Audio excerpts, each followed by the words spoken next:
Next on Cartoon Chat. Your team of killers. Now guess what? They won't be killing anyone else.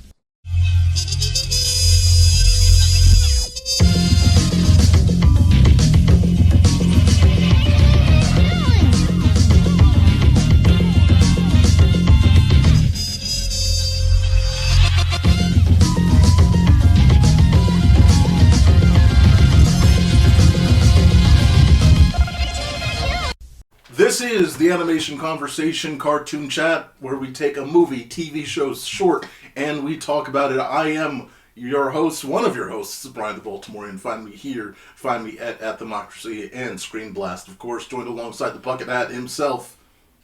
I want feet pics of Spider-Man! Where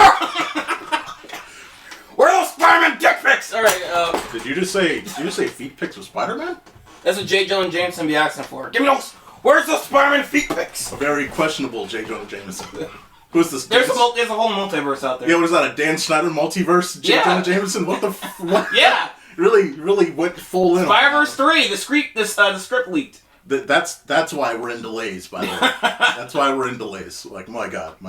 Mark, this was we're gonna be talking about heroes here in a sec, but how's everything So we're going? talking about me? I'm a hero. Talking about a hero. We're talking about Higglytown Heroes. The fucking Playoff Disney. You remember that? Oh my God. Memory unlocked! Memory unlocked! That's ancient, man. That's ancient. No. I'm not talking about the Octonauts. I'm not talking about the Wonder Pets. None of that Sonic shit. Heroes. We're not talking about that. You were actually in a plane today. Talking about birds, planes, Superman. We're talking planes. We're going to be covering Disney planes? Superman. By the way, check out our call. We've spent like 6 hours. Not enough time though. 6 hours reviewing Cars, like the trilogy. We Go ahead and check that out. Movie, we still got Cars, the show, we still got all those Mater shorts. So, okay, yeah, we didn't cover everything, because no one needs to cover everything. There's a Lego car, there's a Cars. You know what? There are YouTube channels that will cover it for us. They really love that shit. And they're all us. Well, they're you. But, again, this is Cartoon Chat. We just take a little bit of a bite into one specific thing. Today it is a film. Bite, we're having lunch? Yeah. By what? Bite, we're having lunch? Bite? I thought you said bite. Yeah, take a bite. Yeah, we're having lunch. No, but, Abort joke. Fucking let's just move forward. All right. I'm with you. Abort bit. Of course, again, you can find Cartoon Chat on your favorite podcast service and on YouTube at Screen Blast Society. You can also find it at Democracy as well. Let's go ahead and move it into Superman versus the Elite. So, Mark, I chose this for a simple reason. We're pretty much in the year of... We're back into another year of superheroes. We're going to get a Superman movie. We're going to get a Superman movie from James Gunn. We already had Captain America, an American, critical American hero here. We wanted to get a sense of a really good Superman movie. And everything online says this is a really good Superman movie. So I was like, all right, let me get myself into a lens so that when it comes time to see Superman, the James Gunn one, I have a good reference point to at least look at a variant of Superman here. Well, I'm going to announce it here, because I feel like we should probably do it closer to, the release of that movie. I want to do, 3 of those, Fleischer Superman cartoons. I love those. 3 of the what? Fleischer Superman. They're the really old Superman cartoons. Oh, the classics, yeah. Yeah. With the intro, can we higher than a single bound or something like that? Yeah. It's the classic announcer, yeah. But those are good. Those are really good cartoons. Absolutely. He slapped a woman in broad daylight. It's super. Don't put that on me. Don't put that on me. In jail. No. But we talked about this going in before we did this choice. You, as you fix your camera there, you got to look perfect for the camera, of course. You haven't seen really any Superman, right? This is kind of new. I've seen Justice League stuff. I've seen a couple of bits of the animated series. I've seen World's Finest, obviously. Batman v Super. I haven't seen Man of Steel. We're talking about animation specifically. Yeah. No, just in general. Yeah. Yeah, a couple things here and there. You can't really miss it. Nice. Okay, but there's like an infinite amount of like DC direct-to-video movies, so of course I haven't seen them all. It's but I've seen like the animated series World's Finest. I've seen a couple of other other DC direct-to-home video media that I can't remember. I can't list them all, but like go to sleep. What the fuck is that? See, I wanted to do it respectfully. You just threw this shit into What the fuck is that? Ladies and gentlemen, it's our a guy that's been on this podcast a couple different times here over the years, but I don't think he's been on screen literally except once. Wait, have I always been like background noise or something? This was before we had multiple cameras to like flow around. Okay, so I have been. Oh my god. Yeah, this is Jaquan, ladies and gentlemen. Clap it up. No, You go by. I assume you go by biscuits. Yeah, he K9 goes by the K9 and Biscuits you? and At Democracy. Or just Brian. At Democracy? Yeah, that's the old YouTube channel. We were talking with Mark, of course, about just introduction into Superman, how much we kind of feel we know about Superman. What do you feel? Like, you are, I think, the most experienced in terms of comic knowledge, which is why I'm glad that you're here. What do you think about Superman as a character, just, in general, your history with the character? So, I hate to say this, but I believe Superman's character is best when the writers have to be good people. That's just straight up, because, like, Superman is the superhero. Like, he is the defining... Kids in countries we couldn't even name will see that logo. Wakanda, yeah. We'll see that logo, and it'll inspire hope from a fictional character. This is like Superman on his best days is like Mr. Rogers combined with a Jesus allegory. Absolutely. Like this. He is the standard. He is right. The best of us. He not only is there to protect you, he is going to try to help you be a better person. He's not going to give up on you, no matter typically how bad you are. Like with recent adaptations and like the Zack Snyder stuff, it seems like he's kind of taking Spider-Man's stick, where it's like he has great power, but like he has to constantly question his morality. Yeah, like it seems like they're trying to quote unquote humanize him, but that humanization always is in the form of like making him a worse person. Right. Like not saving his dad in Man of Steel. Strange moral situation. Not saving his dad in Man of Steel, or his dad getting mad at him for saving the children in Man of Steel. Should I save them? What? Was I supposed to let them drown? Maybe. Like. Yeah. But Superman is... There are characters in fiction who we just like to see in a brawl. Flashy... Yeah, I'm not going to name any animes. Brian, isn't Twister Warner Brothers? Yes. Like, the movie missed an opportunity to have, like, a really good joke. Just have a character, like, wait, like, let me save you. And it's... I know exactly what you're talking about. That's so ridiculous. But yeah, it's like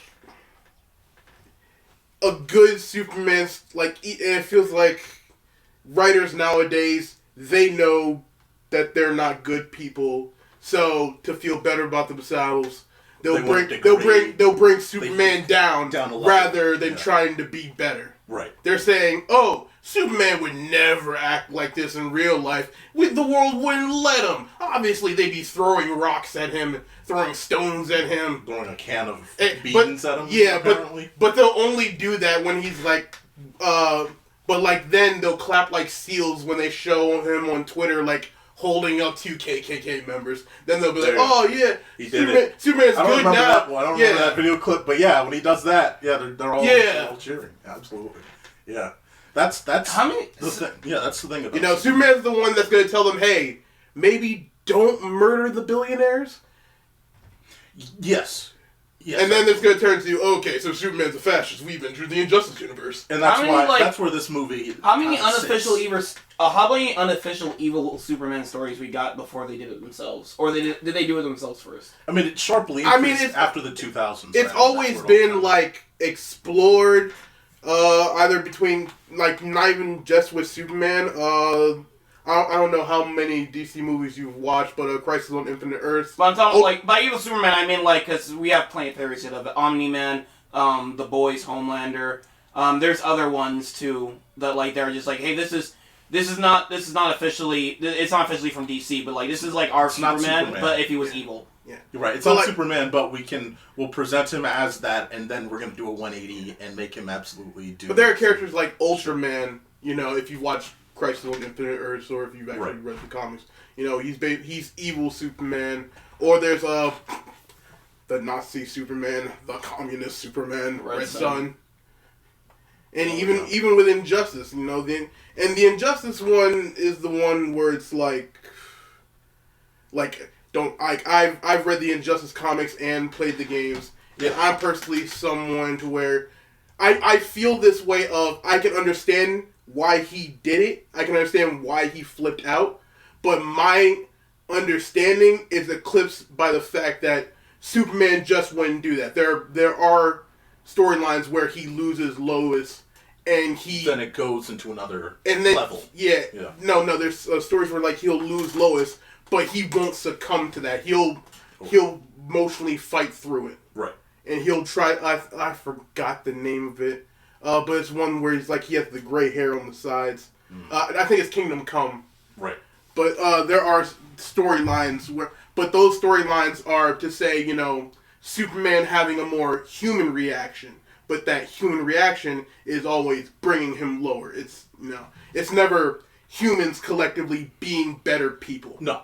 You can't. DC will never do that. Gotham's always got to be a hellhole. Metropolis, even. Metropolis is a better city, but they always make it seem like, hey, you're only good because Superman's here. You're only good because Doesn't like multiple 9/11s happen in Metropolis every day? Look, not really. Like, he can mostly handle his rogues to the point where he can, like, but like, obviously this movie makes it seem like the movies have to power down Superman to a degree. Inevitably, yeah.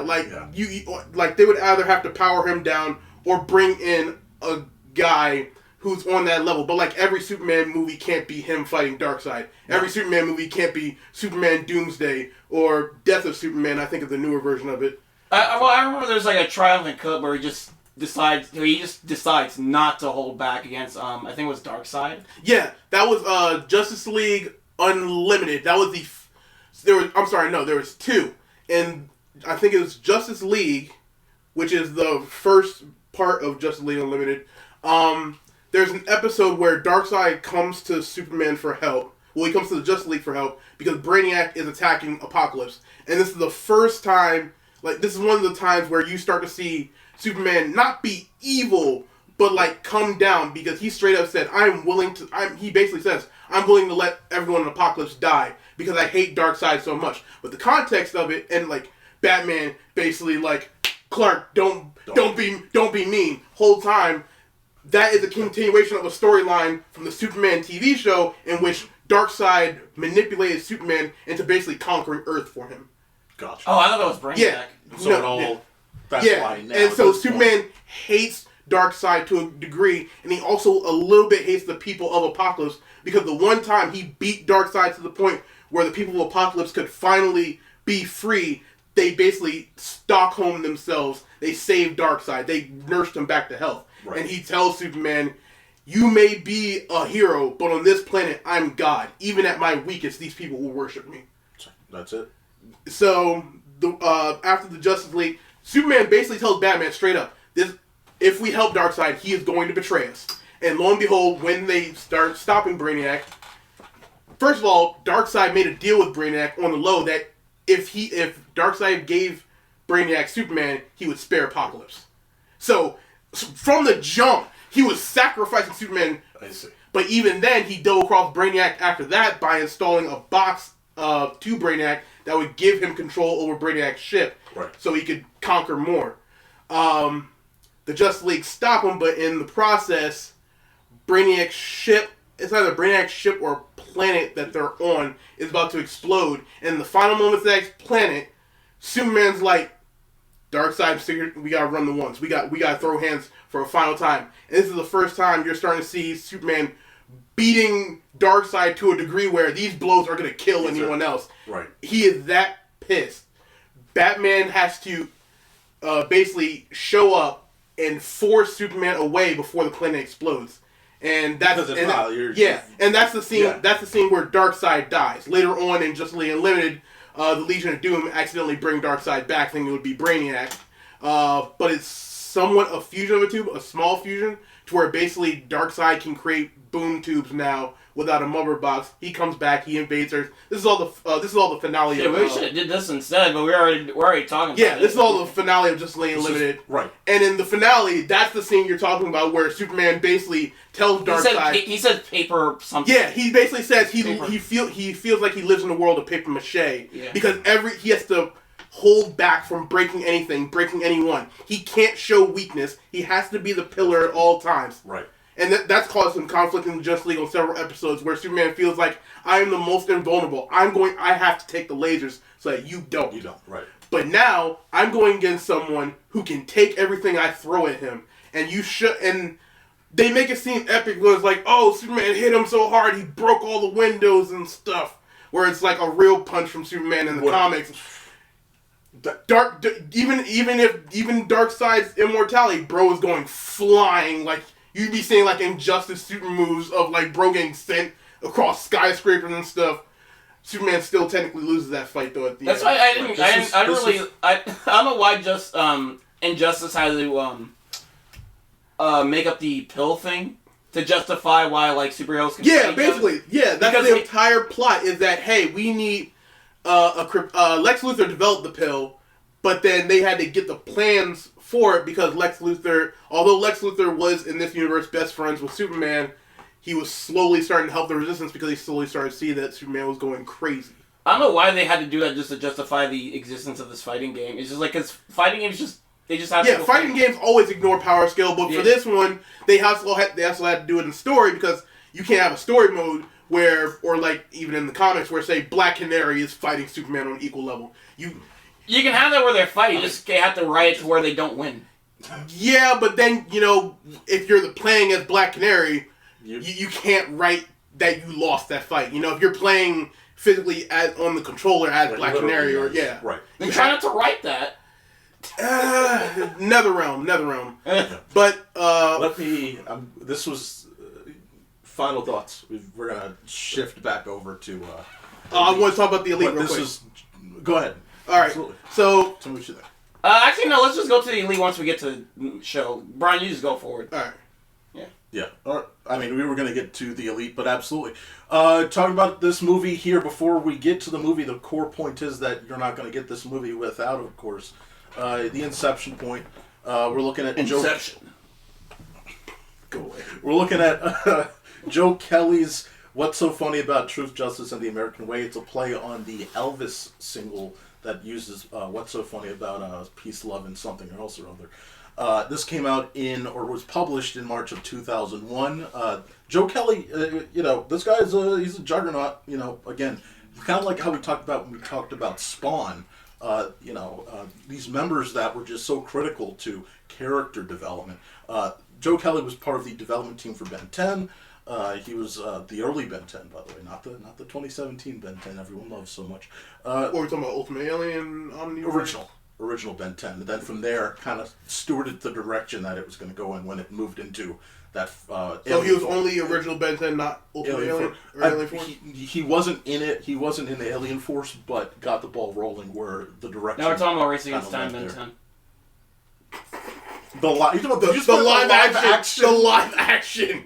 Which Kid Me did like that. Although I will say that wasn't a bad. Also, I love seeing that. They brought that villain back. That villain became a large part of. Was that in in Ben 10 2000 like the original? No, he became a large part. Ultimate Alien. I'm pretty sure he was an Ultimate Alien. Okay. I'm pretty sure he's an Omniverse. That's cool. Might as well because that was fun. His name wasn't Paradox. I love seeing that gif of Ben turning into what is the small smart one? Gray Matter. Gray Matter, because it's so live action Gray Matter so ugly. That was live action Wild Mike gave me nightmares. I was like, oh my god. Not as much as it gave. Not as much as Shaggy Dog scared Mark, apparently. It's a poster. Yeah. Wait, Shaggy Dog. Pause it. What's Shaggy Dog? We're back. Go. No, pause it. What? One. This shit. This fucking gave me nightmares as a kid. How the fuck? They're selling this to kids, by the way. Back in 2006, they're fucking selling this to kids. Thank you, Alex Jones. That was great. Thank you. So Joe Kelly again, Ben 10 development team. He was critical in the late 90s on the Deadpool team. That sort of, again, he sort of about the language of Deadpool. Moved him in a certain direction. Writer on Daredevil. And then he jumped to DC Comics in '99 and began working on Superman.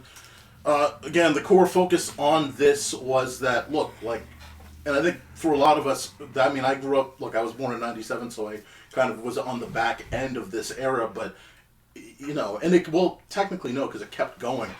We were at a point where heroes really were becoming, you increased on the edginess, you increased on the extreme, everything was just extreme. Oh yeah, the 90s, this was, yeah. Just look at old Cable from the X-Men, bro was muscled up, gunned up. There you go.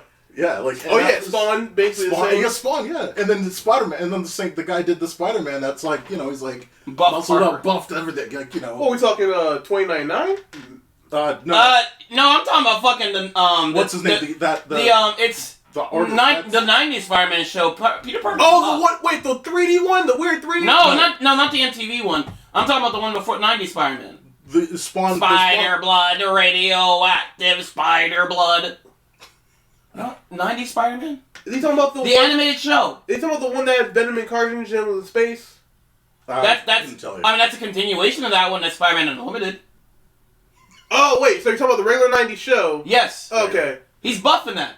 Yeah, but everything, and then new characters were being crafted, of course, as well, that were just pushing on that as well. So the tendency was, we're going in this direction, which left, this is why I love what you said in the beginning here about your perspective and what Superman kind of stands for, because that was being pushed continually by the wayside over time. Now, you still had Superman in media, the Batman-Superman adventures still existed, the Superman animated series existed, even though by the time you get to 2000, even Kids WB was getting canceled, actually. They were, done. They were this isn't drawing as much eyes as other things now. So, but that ideal was kind of shifting in the grand scheme of how people thought of superheroes. So, that's where the concept came out of for this comic run here. And it's again, where does he stand in this over-centralized world? Is he a man out of time? This movie... So, let's move on. So, but that's that, back to Superman in the lead. And again, we're going to get into the full discussion. Right before we do, I want to talk briefly about the crew and the stats. This is what we do here every time. Feature focused. This was directed by Michael Chang. This guy, he is legendary in terms of just knocking out things for DC and then just being a part of great content. He actually directed 22 episodes of Teen Titans. He was also the director on Trouble in Tokyo, the movie. He did 34 episodes of TMNT 2012, that CG show. Wait, I'm sorry, he was the director on Trouble in Tokyo? Yeah. Oh, so I have him to blame for that. Oh fuck! you don't like Trouble in Tokyo? It's not Trouble in Tokyo. I have a problem with. It's what came from Trouble in Tokyo. Okay. All right. 34 episodes of Teenage Mutant Ninja Turtles 2012 series. 10 episodes of Young Justice. This was 2012. That's the 1, 2. I'm gonna go back on the thing, but Trouble in Tokyo is fine. There's the series itself has better multi-parters than the movie. Y'all seen online the resurgence of the Robin knee meme? I have not. Oh really? Oh, Twitter was ablaze. I want to say the past 2 months because of the scene in Trouble in Tokyo where he double knees. What's the villain's name? The one that he quote unquote kills and gets set up for. Oh man. Psycho Rider, I think. Psycho. Most likely. Psycho Inc. Most Psycho. Likely. Let's lock in on that. Yeah. Right. Yeah, that meme is it's traveling. Yeah, it's traveling. Good. I mean, I don't get you go on a tangent, but I kept hearing rumors they were gonna bring back Teen Titans after they finally did the crossover movie with Go. Well, they kept that was. That's the what biggest, I don't they implied. They Implied that it was like some type of trailer. I forgot at the end of what movie it was. Yeah. It was Teen Titans Go to Teen Titans Go to the movies, but like that was to set up the crossover of Teen Titans versus Teen Titans But we Go. didn't know that it was going to be a crossover originally. And I hated that crossover because it brought them down. Yeah. Like, yeah, that They were still like teasing that like they might come back, and they did never did for reals. No. They still can the voice act. They still. Well, the voice actors still exist. right. They're just. they are on go. They're just stuck filling Cartoon Network's slots with. We will do a Go podcast eventually, but no, we will not. No, we will not. Yeah, we will. I like No, it. we will So not. I said this on my channel. That's why I said I like Go. Fuck you. I said this back in 2017. Teen Titans Go may never die. I was saying that potentially sarcastically. It is 2025. The show came out in 2014. 2013 teased, revealed, and then launched in 2014. That show was the longest running non-Cartoon Network show. Oh yeah, and they made a whole thing about it. In Teen Titans Go. Yeah, where the people were mad about it. Yeah, they did the... Yeah. They explicitly dunk on Static Shock. Yeah? Oh, I love it. They explicitly done it. They do this every time though. Yes. Every time they have an anniversary or like some high stuff. It's like they're rubbing it in our faces. They right, know we don't. Let's plow through this. They know what they're doing. They do. Again, They know. They know because they know that they're the only ones paying the bills at Cartoon Network, by the way, ratings-wise. Honestly, sometimes I find like a lot of those episodes I find it funny. We're gonna do Teen Titans Go at some point. I'm sorry. You can choose it. I am not fucking touching it. Yeah, I'm choosing it. Okay. But we're doing it. So fuck you. You're doing fuck it. you. You're doing it solo. 9 episodes of... If you ain't on, I'm quitting the podcast. Just understand, this guy now has had us do 3 movies in the Cars franchise, and now wants to do Teen Titans Go. It's one episode or the movie. Wait, you had to do all 3 Cars episodes individually? So I will say this as briefly as possible. After Kung Fu Panda 4, I was like, hey Mark, this reminds me of Cars 3, but a shitty Cars 3. I don't know how you got it worse than Cars 3. That's the one with the Grand Prix race? With the Italy, yellow the car. Spies? What? Oh no, that's the one where he's all old. They keep he's making old. fun of the fact he's old. He's older. He's training someone new, and then he passes it on. Even though, yeah, it's a standard sports story, but it's handled better than Kung Fu Panda 4 was because you just kind of tossed someone else in. It was trash. Mark was like, well, I don't just want to watch Cars 3 to understand this. I want to go through 1, 2, and 3. And I was like, we don't need to watch 2. Because I haven't watched 2. And so we went through 1, 2, and 3. And it was supposed to be all one video to be well, there's no way to do all one video. Yeah, so we decided to just split them up. That was no. Yeah, so we split them up. That was yeah. It's a whole thing. Either way. So back to this review. Michael Chang, he also did 9 episodes of Voltron Legendary Defender, which I think was great until the very end, which kind of, I'm not talking about Netflix one? That was the Netflix one. Okay. I thought it was great. Again, I enjoyed it until it kind of got just the only Voltron show I remember was the weird... Which one? The 3D one. I think it was with Nicktoons. That was... The Nicktoons. Yeah. That was the one. How long? That was the only one I can remember. Yeah. That's like... Talk about the CG ones. Like, I remember... Yeah. Remember the CG Speed Racer? On Nicktoons? Yes, vaguely. Yeah, we're talking about everything except for this fucking movie, I swear to God. So this was written by Joe Kelly. This is, again, his baby. He adapted it from his comic to the screen here. Art direction was by Hiroshi Nitta. Music was by Robert J. Krall. This guy, essentially, he just reused assets of music that he already had crafted. I love when the writers of the actual comic actually, have their hand in the movie. Much better. Right, bro. Like, when you just... Because they literally know what they were doing to craft the thing. I think the one that breaks that mold is what's the smiley face? The smiley face sticker with the blood on it. Watchmen. Alan Hickman hates that movie. Yes. But he didn't have his head on it though. Yeah, that's why. Because everyone loved it. And he keeps telling people that you missed the fucking point of the movie and no one cares. It's like, no, well it's a great movie though. I don't give a that's not what it's for. But it's a great movie, don't you agree? It's like, get the fuck out of my face. Like, everyone idolizes Rorschach and he's like, no, Rorschach's a terrible person. Oh yeah, I'm gonna keep going off tangent, but there was anybody who from the comics on hand for Killing Joke? if they are, I have some questions about that first half. I have some questions about that first half. I get it's not a long. I get that Killing Joke isn't that long of a comic, but did you really have to add that subplot? Oh my god. You know, these characters were never around the same age.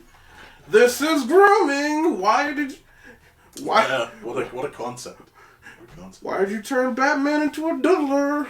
Dude, I remember that was like around COVID, wasn't it?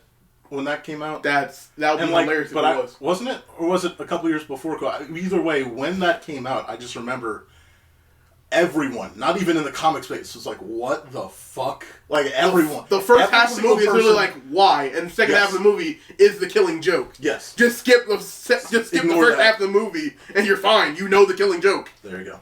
All right. This came in 76 minutes and came out in 2012, by the way. DVD release type deal for these DC animated films. Last thing before we get to the feature discussion, of course, we're just going to run through the cast here. Superman, Clark Kent, played by George Newbern. Manchester Black, played by Robert Atkin Downes. Atomic Skull, D. Bradley Baker. Cold Cast, Catero, Colbert, one or the other. Menagerie was played by Melissa Disney. The Hat. Disney?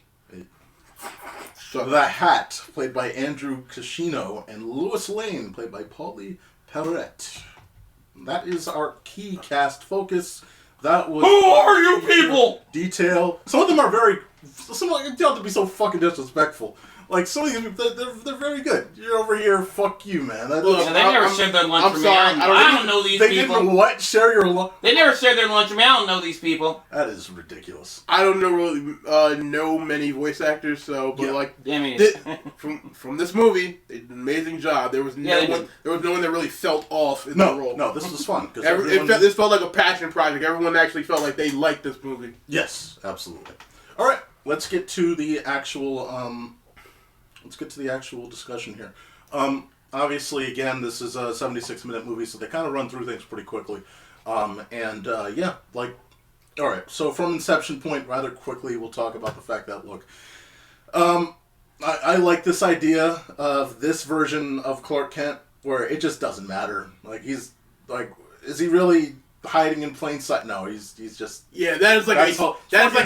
That is like a 6'3" man of all-American Kansas beef pretending like he's a normal human being. That is Jack Reacher pretending.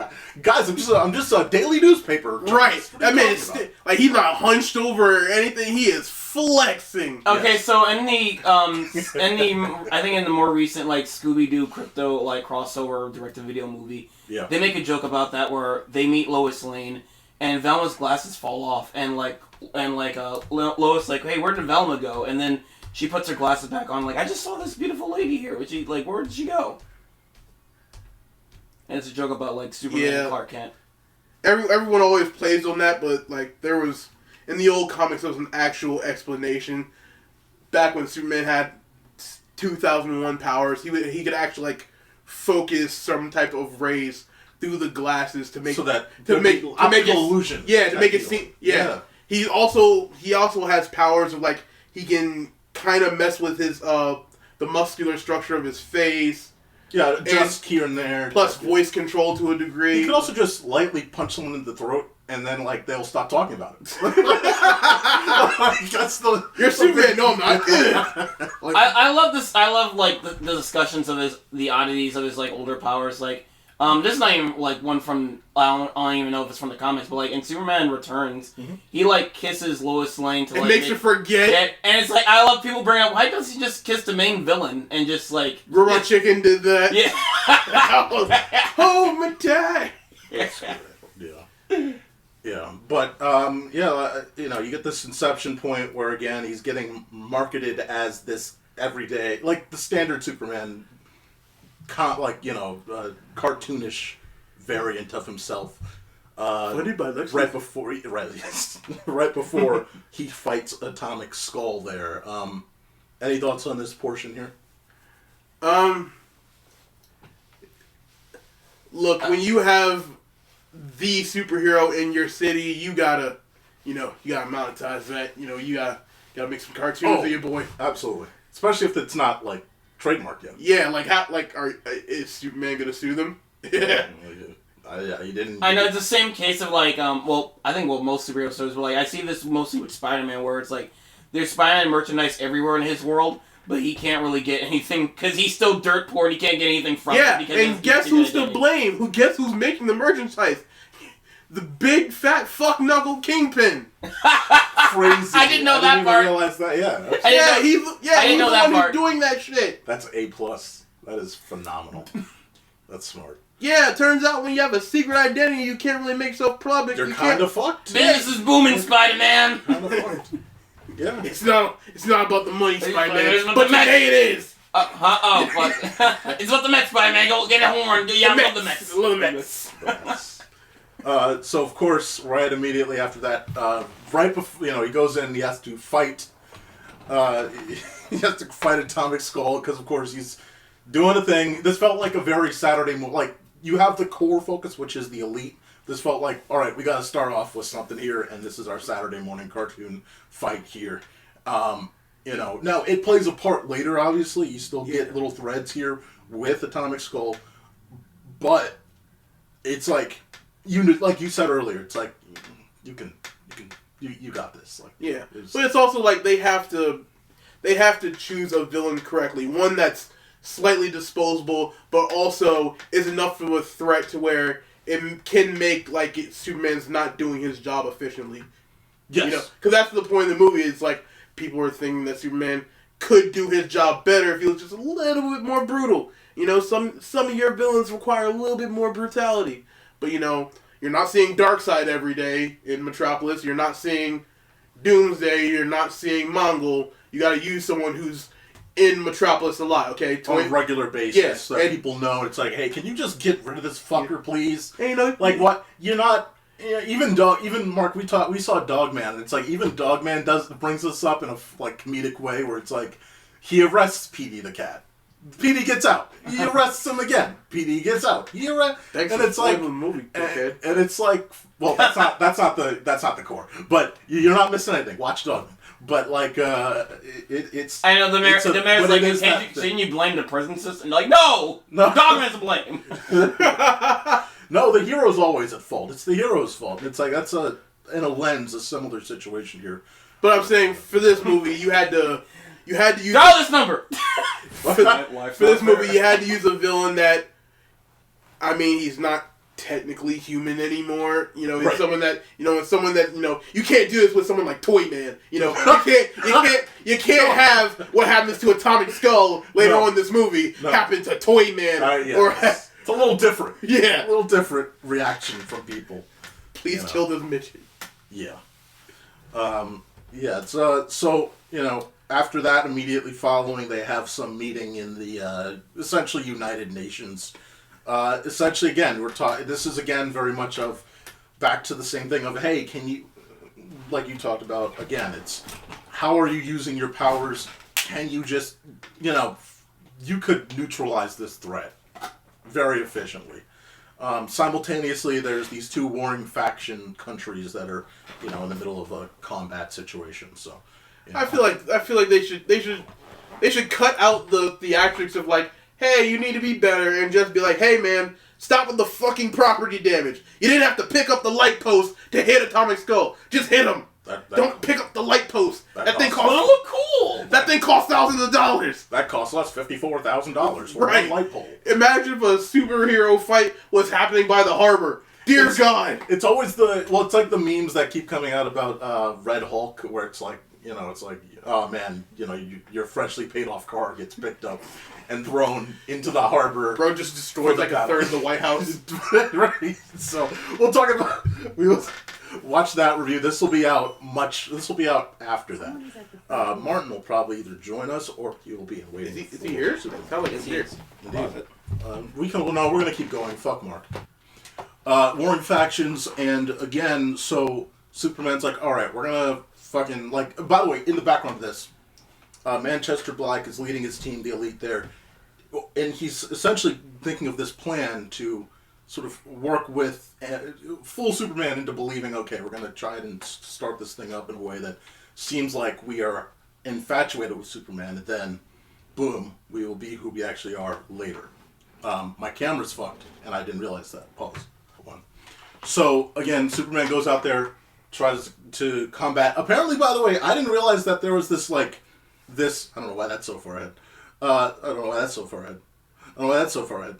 Oh, that's so far ahead. Where is the piece of fucking... Okay. I thought that there was a... Yeah, you went to the end here. You missed something. All right, I missed something. Either way, whatever. Excuse me. We're just gonna use that. All right, perfect. You can edit in later. That's perfect. You can edit in some stuff later. I can. We are like this is like it's not like it's constantly moving. Yes. 3, 2, 1, boom.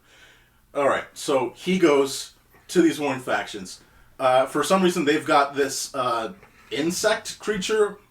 I don't know what my military budget is, but if I saw that Boeing was working on a giant bug that moves at 2 miles an hour, and that's your weaponry to fight against fucking another country, I'd say, nukes, buddy. Where's our nukes? Yeah. Where's our nukes? If you're building any type of organic weapon of mass destruction, I think the first thing that you have to make sure is, one, it's more effective than what you already have. It has to at least be bulletproof. It has to be better than a tank. And depending on how much more it's costing, it has to be able to win the war by itself. That's simple. We're not going to talk about Jurassic World, but there's a reason why raptors do not beat machine guns. Well, but everything. But everyone knows that those 3 Jurassic World movies are the best. Front door and that, closed. That 4th movie is going to be even better. Top tier. So, we know that. So, after this battle, by the way, that Superman's fighting this creature weapon thing, gets word from Manchester Black, who's acting like, on his side there. He's like, hey, fuck it. Like, we'll work together for a second.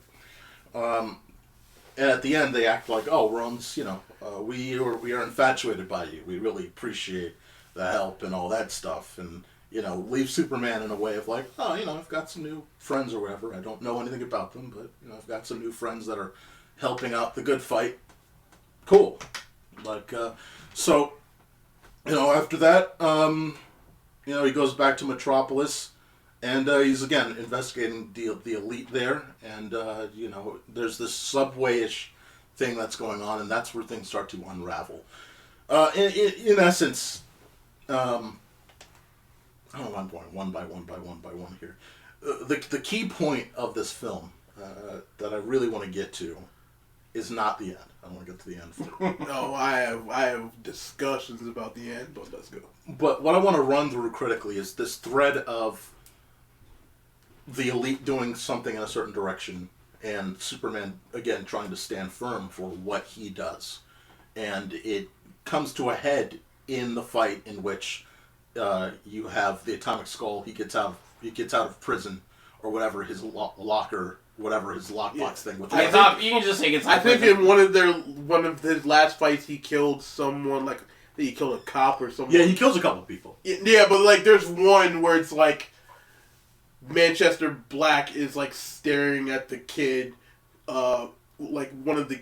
It was like it's the main character who was Atomic Skull, killed his father in like his last rampage, and he's basically looking at the kid for confirmation to murder Atomic Skull. And the kid says, "Do it, do it." Yeah. Use your telekinesis. And it was interesting because, again, that's like you get this. What's the city's perspective? What's the citizen level perspective on this? And it's like, oh, fuck it, yeah. Like, is this a different way? And that happens, and that kind of shifts the energy of the movie itself. Yeah. So again, like, but I like that thread there. Again, I don't want to go little by little in this movie. I just want to kind of get to that core point where, again, as things continue to happen, Manchester and obviously the elite team become more and more this powerhouse to everyone. That one I have a picture for, you see.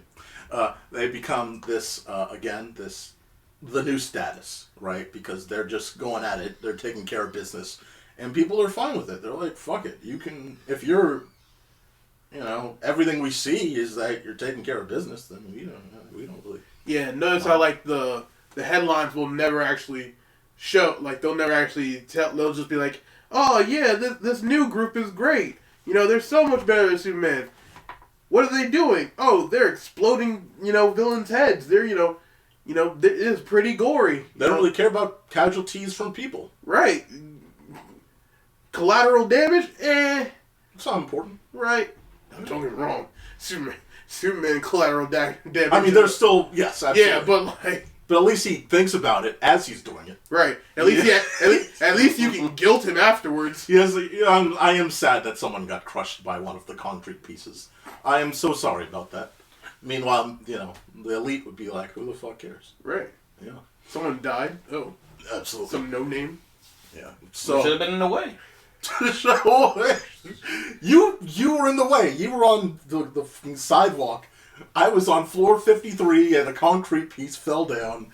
And it's, yeah, you're in the way. It's your fault.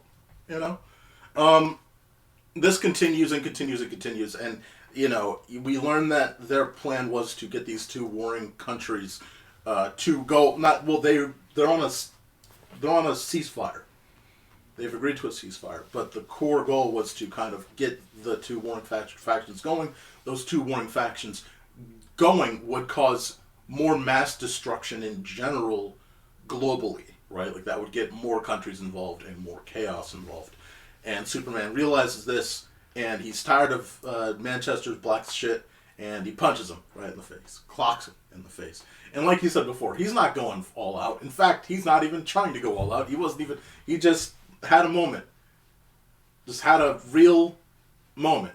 You can feel that moment in customer service. You can feel that moment in your own home. You can feel that moment on a phone. You can feel that moment anywhere. That was just an honest moment from a guy with human feelings. Like that is what that is. And Superman is definitely one of the most human characters. He's the pinnacle of humanity, but that is one of the most human characters you'll ever meet.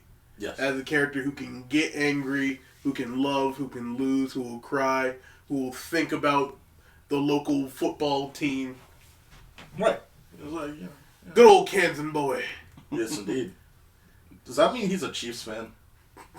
Probably. I don't like that The shit. Trops have the Chiefs. I don't like that shit at all. Fucking Kansas. Get the fuck out of here.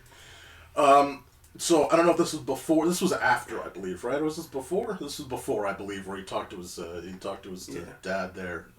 Oh, look at his dad, all alive and not sucked up by a tornado.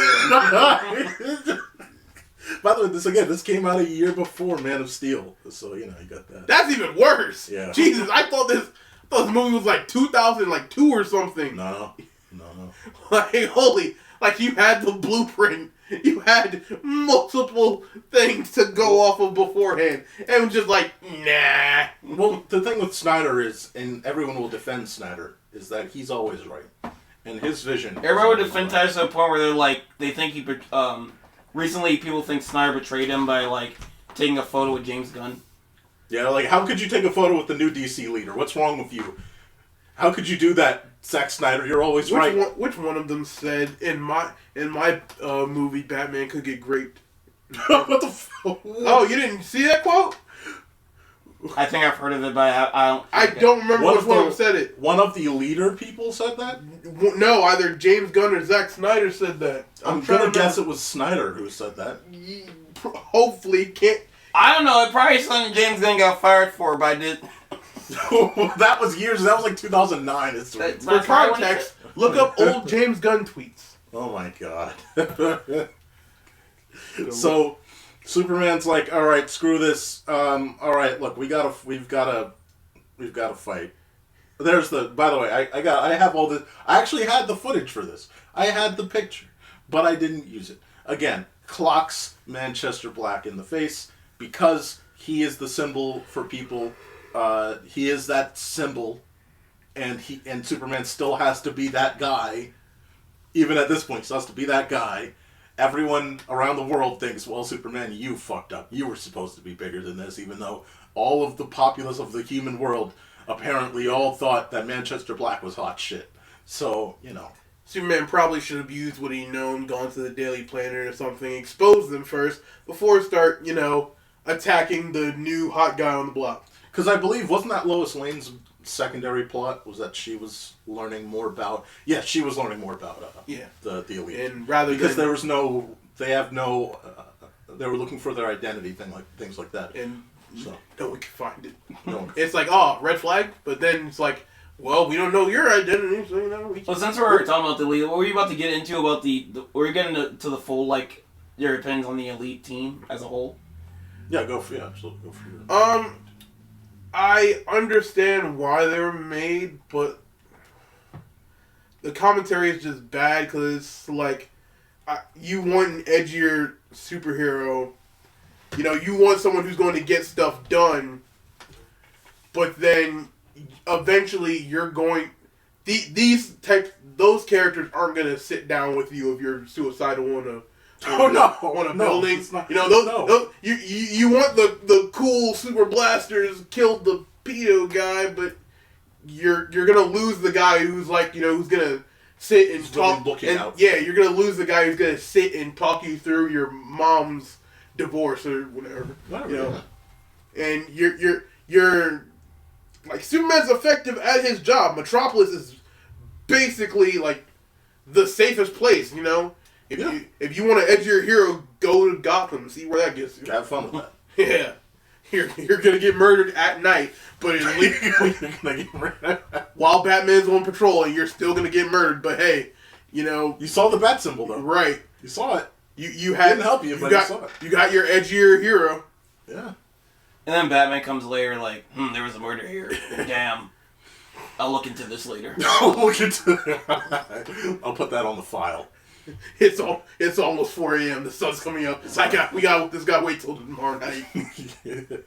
Alfred, get my bubble bath ready. I don't have time for this. So, you know, again, the elite here. This is where we get the culmination here of everything. The elite. You know, again, you talk about the carelessness of the elite. They wanted to fight right in the middle of Metropolis there against Superman. He's like, "Fuck you. We're gonna do this in a safe place." And there's nothing safer than the moon. Apparently, sometimes you got Superman's one of those characters who will actually pull something like this. Try to get the only reason that so much damage happens is either he can't move the fight, or the character would cause way more damage in the attempt to move the fight to a different location. He has to, like, this works if the character is able to cause damage but is more focused on Superman. Right. And right now they want to destroy Superman. That's they care. Their other plans now become secondary to destroying Superman, because they can destroy Superman and record it. Because I'm pretty sure in this scene they're using cameras to show, hey, we're gonna be the hot news. They've got the start. Stop. Sorry, that's all I could think of because I'm too locked into the scene right now.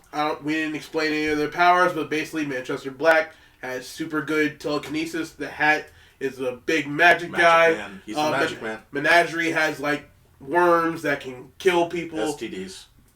Yeah, and scary, bulky black man can make electricity and very massive explosions. Yes. That should be her power, STDs, because she's just, like, horny for everybody. Yeah, and it's like, you can be a monster fucker, but, you know, that one's gonna take some paper bags. It's a little bit of trouble. Right. That was gonna take a honey pack, some Viagra, you know. Right now, you can cut this part up, but right now, Martin's on a massage chair downstairs.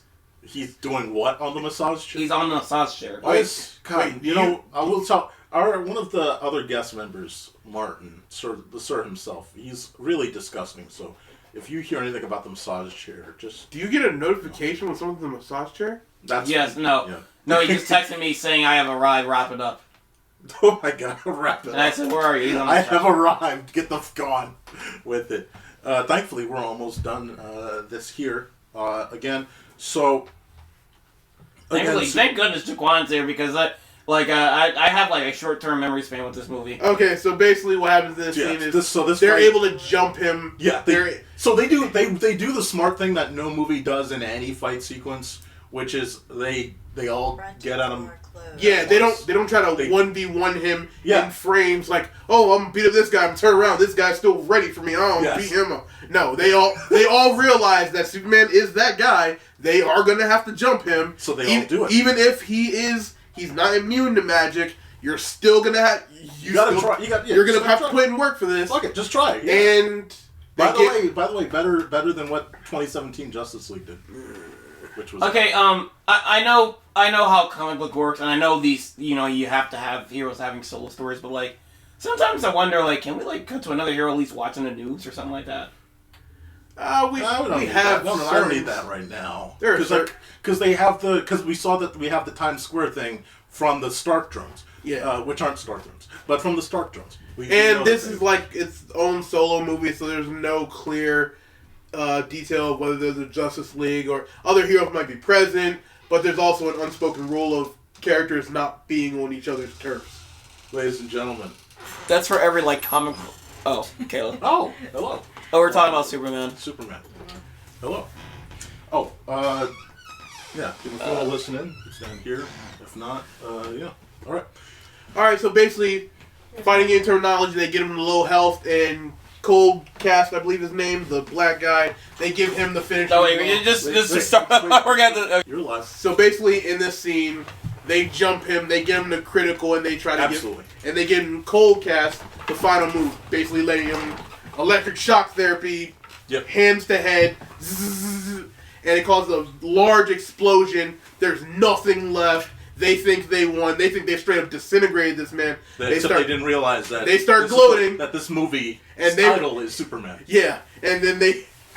And this is the greatest scene of the movie. You just hear it's literally Superman's disembodied voice, and he starts saying, hey, he basically says, hey, it's clear to me now that the world wants a different type of superhero. I'm going to show you what that would look like. Yes. And Superman shows that, one, he's not dead. Two, he could have beaten all of them at any point. He's shown that he's been holding back severely, either to try to save these people from themselves or to present himself as more a good person. Less of a threat. He didn't want. On one hand, he didn't want to hurt people's perception of him. On the other hand, he's seen that the tides were changing, and he had to show what it would look like if he was what people wanted him to be. And he seemingly starts killing them off. It looks like he poisons the chick. He straight up sucks the wind out of the. Shut up. No, that's not what I was laughing at. But he does. It's like he sucks the wind out of the Hatters. It's just over. It's just over the way he does it. He straight up one shots two of them. It's over. Without really even being seen. He makes a whirlwind on the moon, a place with no air, and then the other two are so pissing their pants that they teleport back to Earth in the middle of Metropolis, and they basically try to use everyone around them as meat shields. He says, hey, he won't do anything crazy with the meat around. And then they realize, oh, this man is faster than anyone can process, because in the blink of the eye, Kolchak goes from here to space. Yes. He sent him back to space the fun way. Straight the fun way. And then he taunts Manchester by telling him, hey, I just sent your boy to orbit at like Mach 12. I love there's nothing left. I love how muscular his like face becomes during that close up. And he's like, and then Manchester goes off, because he's like, oh my god, you killed my team, and throws like telekinetic blast, and Superman just casually dodges all of them, and he's like, oh, I'm sorry, am I supposed to feel bad for killing your team of killers? I thought this was what you wanted. I thought y'all wanted me to be, I thought y'all wanted me to be you guys were the hot ones. You guys were the hot ones. Y'all were supposed to take me out. Y'all were supposed to make the world a better place. Well then do it. Make the world a better place. And he starts showing Manchester that there's nothing you can do to me. And then, when Manchester throws his strongest blast at Superman, and it does nothing. And then Superman shows him... Superman's powers, they're not like they show you a great scene in here for his heat vision. Yes. So when everyone thinks about Superman's heat vision, they just think, oh yeah, it's laser beams. Yep. Superman has great control of his abilities because he's been doing it all his life. So, to end this fight with Manchester Black, he focuses his beam through Manchester's eye to destroy a specific piece of his brain that gives him his telekinetic powers. That's it. And he destroys it. Manchester's completely fine. He's just a power. But Superman tells him, hey, the same way I just did that, I could have lobotomized you at any point, and there's nothing you could have done to stop me. And then Superman shows him, I can kill you right now. In fact, I will kill you right now. And Manchester breaks down. He starts crying. He starts begging. He's like, this isn't you. And Superman's like, this is what y'all wanted me to be. Right. Okay, so before because we went super forward. What was I gonna say? Oh wait, I don't know that much about like Superman like lore, like origin lore, but like the crystal area. What I forgot the name of it. His home base. Solitude. Steven and the Crystal Gems. No. Shut the fuck up. Solitude. Yeah, Fortress of Solitude. Yeah. Fortress of Solitude. Yeah. Like you guys are not upset about that. Where do all those robots come from? They come from Kryptonian? No, they come from Tony Stark, dude. Come on.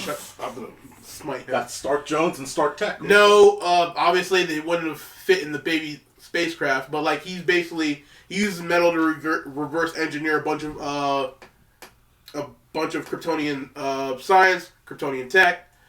He basically made them as helpers. Nice. But like he had all these super robots on hand, like at all times. Basically, yeah. He's basically we see in other.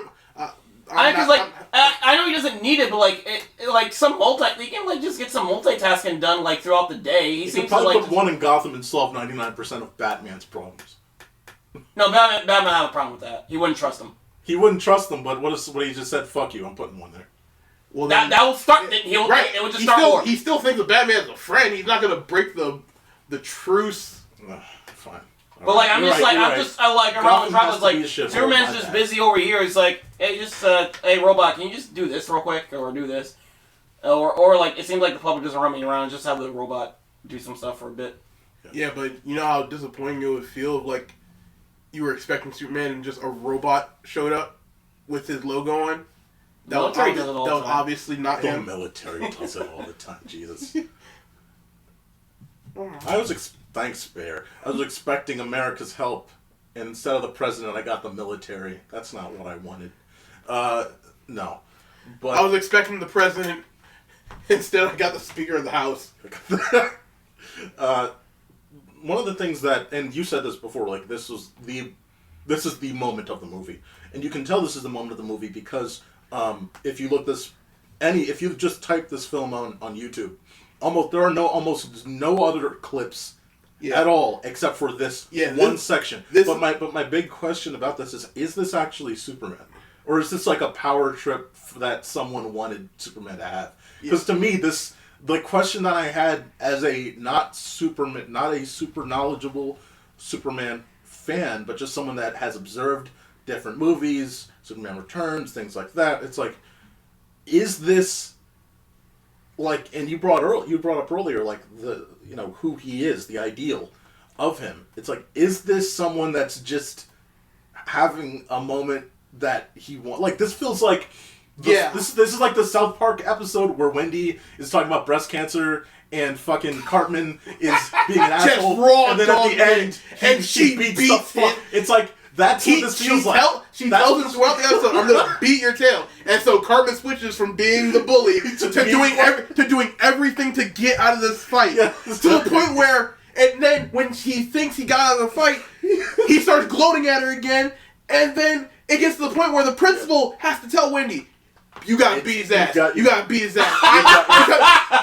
Because I have cancer, I have breast cancer. There are I several want women to see this. And there are And several women I know with breast cancer, and Cartman has gotten away with too much for too long. Yes, but that's what this sequence feels like to me. It's like I love this, Yeah, but it feels a lot like this isn't really like, but it feels like an alternate, like, oh, what if he doesn't die? He wouldn't actually die, obviously, but like it's like fuck, especially being out in space, like with the fucking sun right there.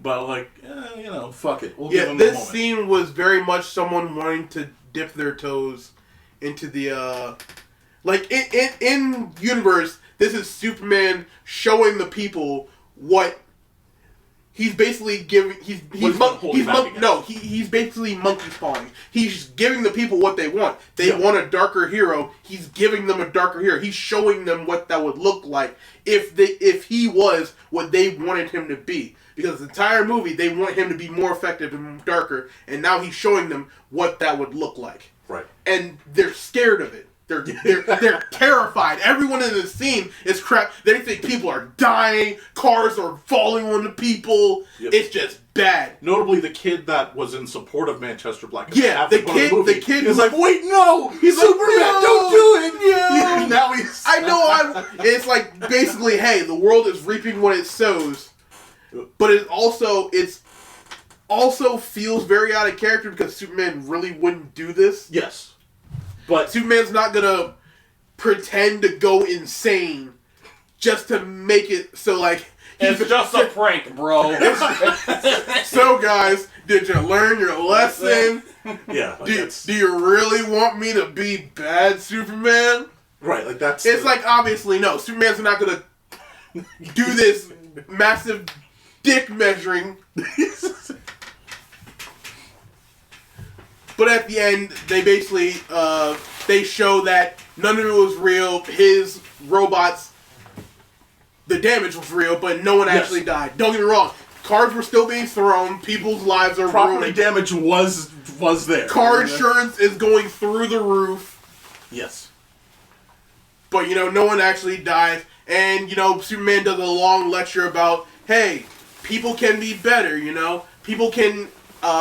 People can want to be better. I'm going to pause. At the end, Superman basically shows that none of it was real. No one actually died, and he took their ship, by the way. No. Not only did he take their ship is sentient. He convinced their ship to betray them. He showed that he didn't kill any of them. He has them contained in the Fortress of Solitude, and he's getting rid of their powers. Which I don't know how I feel about that one. Superman not only imprisoning people, but also taking away their powers. Weird how you didn't do this with Atomic Skull. Like, you're mad at them. They haven't killed as many people as Atomic Skull did yet. But, Were they? Probably not. Probably not. I remember them killing, like, some military people. But, like... But they're apparently, because they were shooting, apparently they're not, that's morally okay. There's moral. And then Superman gives a speech about how basically inspiring people could inspire to be better when they're shown someone better. Yes. And the entire, literally it's the city clap moment. It's the city claps. The city cheers, Manchester goes, and I'm like, no. Okay, so like there's wait. This is what I was saying earlier off the podcast.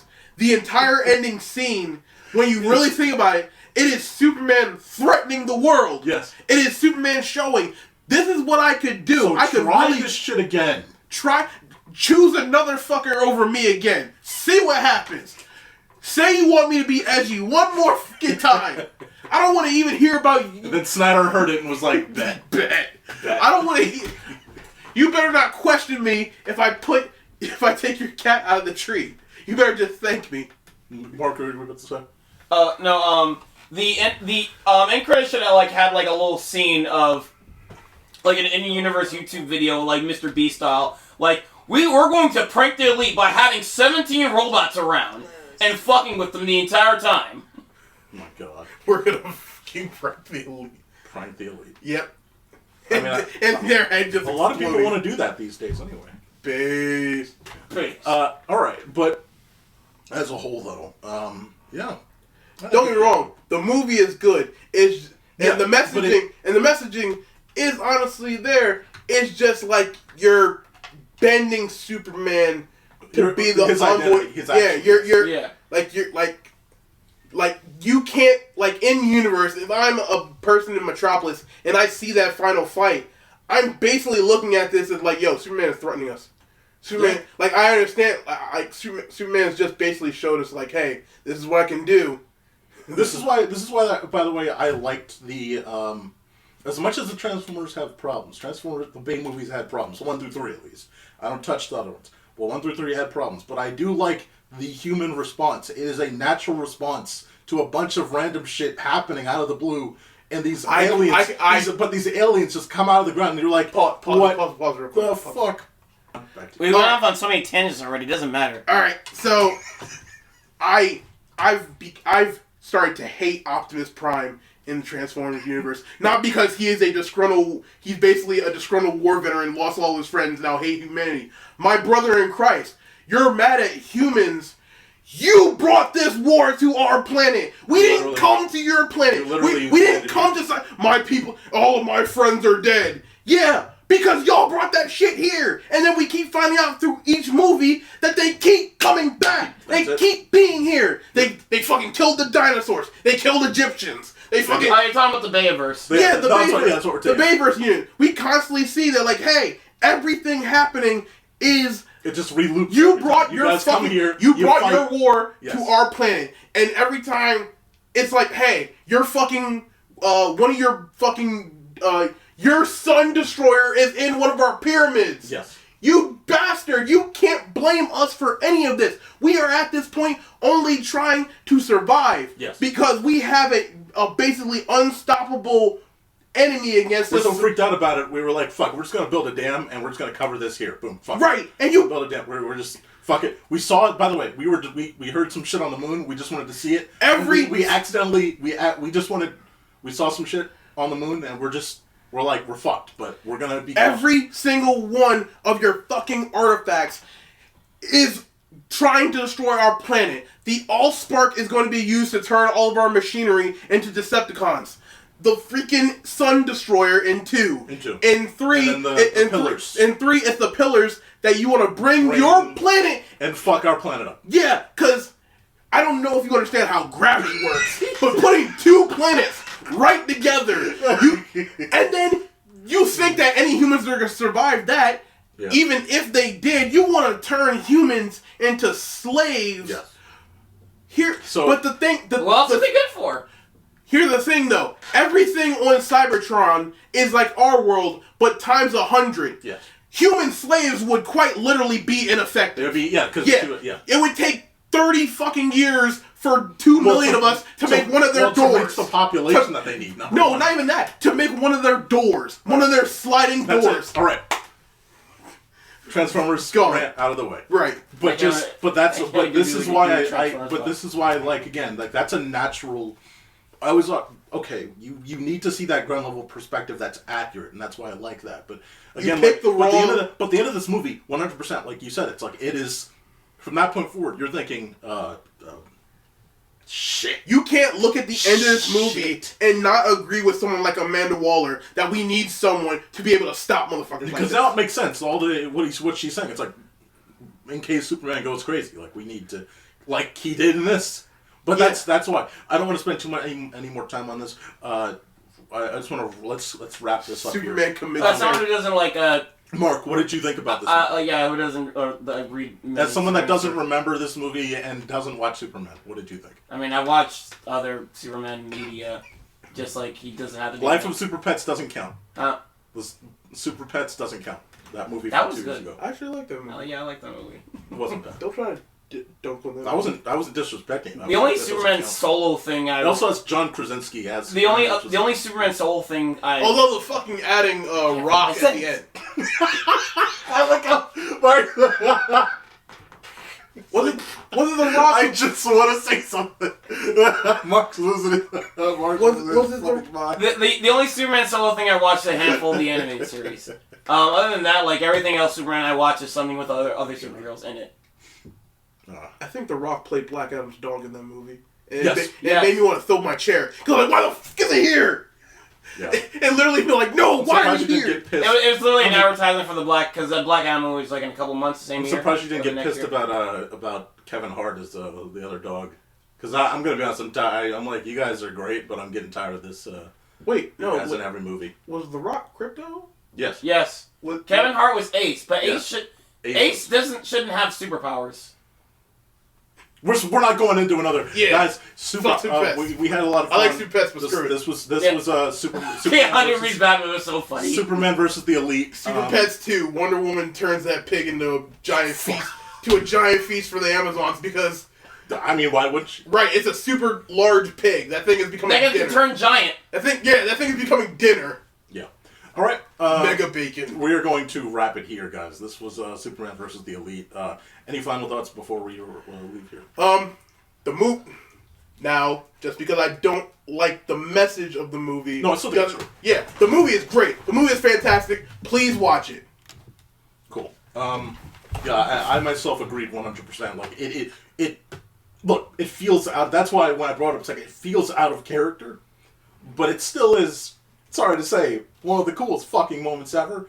And simultaneously, it is just a moment that feels like, again, like I said, the Cartman versus Wendy thing. Like, it kind of felt like it was needed in that moment.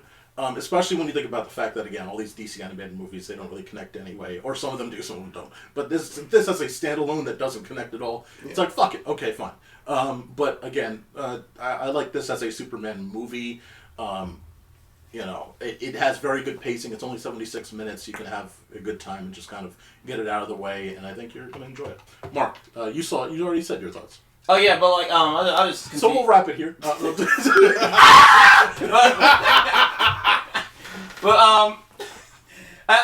I enjoy this movie. Like it's mostly just the parts where Superman is just doing cool shit, especially the end.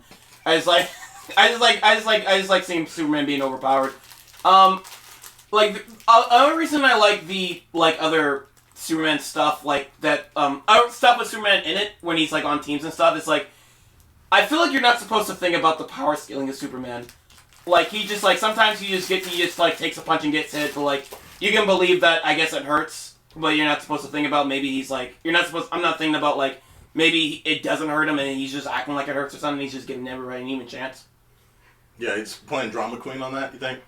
Yeah. I assume. Is that usually happens? Is he like pretending? Not really. No. Most of the time when there's a villain that's like can actually hurt Superman, it's showing that this thing is going to take a team effort. Even if not all the heroes can pull the same amount of weight, there's clear examples like you're not gonna have to call the entire Justice League against Metallo. You're just not. Superman can usually handle that alone. But someone like a Mazo, you're gonna have to call. We need a few resources. Yeah, you're gonna have to call some people, and at least 3 of you are going to the hospital. Right. Guaranteed. Oh, fuck. At least 3 of you are going to the hospital. And get the stretchers ready. Yeah. This is a character whose entire thing is being able to copy everyone's powers. All right. Someone's going to the hospital. Before we build into a new discussion on DC, we're going to literally wrap it here, guys. Appreciate you for watching. Of course, you can find this podcast at screenblastpodcast.com. You can find it at CartoonChatPodcast.com and more. Cartoon what? Robinson. And, yeah. Oh, you okay? You good? Okay. All right. Yeah. And, guys, appreciate you for watching. And, yeah. You better not eat Oh, more. find Market Canine Biscuits. Find Jaquan. Wait, you want to do the outro over, or did you like... Nowhere. Find Jaquan nowhere. Wait, do you want to do the outro over, or... No, that's good. Okay, yeah. And Find Jaquan nowhere. nowhere. You can find him here on Screenblast. And, Find him at Browsers. He's got a lot of videos. Can I hit him? Disgusting. Can I? We're getting out of here. You see me throw the camera. That's disgusting. Mark, get us out of here. Logging out, everybody! What? Well, I said... I heard logging out. Yeah, you kind of lost your voice. Alright, fine, let me go over here. Logging out, everybody! Oh, wait! Oh, shit, did it hit you? Jesus Christ, what the fuck was that? I thought I was gonna fall over there. I thought I was gonna fall over there.